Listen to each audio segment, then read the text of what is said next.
ฮะ ขับรถ ขับรถ ขับรถที่ไหน ที่สวนสัตว์ ที่สวนสัตว์ อ๋อ ขึ้นรถ รถรางใช่ไหมเราขึ้นรถรางชมสัตว์ใช่ไหมคะ ค่ะ ชมาสนุกไหมคะ สนุกไหม ทางวัด สนุก แล้วชมามีความสุขไหมคะ ไม่คือวัด ฮะ ทางวัด สนุก อ๋อ ใส่หมวก ใส่หมวก ใส่หมวกด้วยใช่ไหมคะ แล้วชมามีความสุขไหมคะ นี่ชมาชอบอะไรที่สุด ฮะ ม้าคิดค่ะ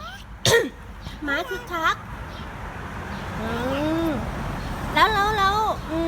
แมวน้ำมาเอาอะไรกับชมา อาจารย์ เอาตังค์แมวน้ำว่ายน้ำมาเอาตังค์กับชมาเหรอคะ อาจารย์กำลัง ตังค์ใครลูก ตังปะพะ เหรอชมาได้ยื่นให้น้องแมวน้ำเองเลยเหรอ ได้ยิน ใครยื่น ยิน ฮะ ยิน เหรอ ยิน อ๋อ แล้วขี่ม้ากับใคร แม่ ขี่ม้ากับแม่มอม้าคือครั้งน่ะเหรอคะ ไม่ ไม่ ม้าจัด ม้ารัก อ๋อ ม้าชื่อรัก ใช่แม่ขอโทษ แม่ขอโทษ แม่จำชื่อเขาไม่ได้แต่ลูกจำได้เหรอคะ ม้าชื่ออะไรนะคะ อาจารย์รัก ม้าชื่อรักมันน่ารักมันก็เลยชื่อรัก แล้วหนูให้อะไรอีก หนูเห็นอะไรอีกตัวเต่าเห็นไหม เกิดตอนเห็น เต่ากินอะไร ตกกิน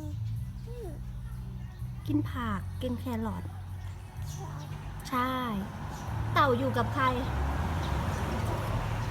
อยู่กับจระเข้ที่พี่ชมาวิ่งไปดูอ่ะ กินข้าวก่อนเดี๋ยวค่อยคุยกันต่อนะคะ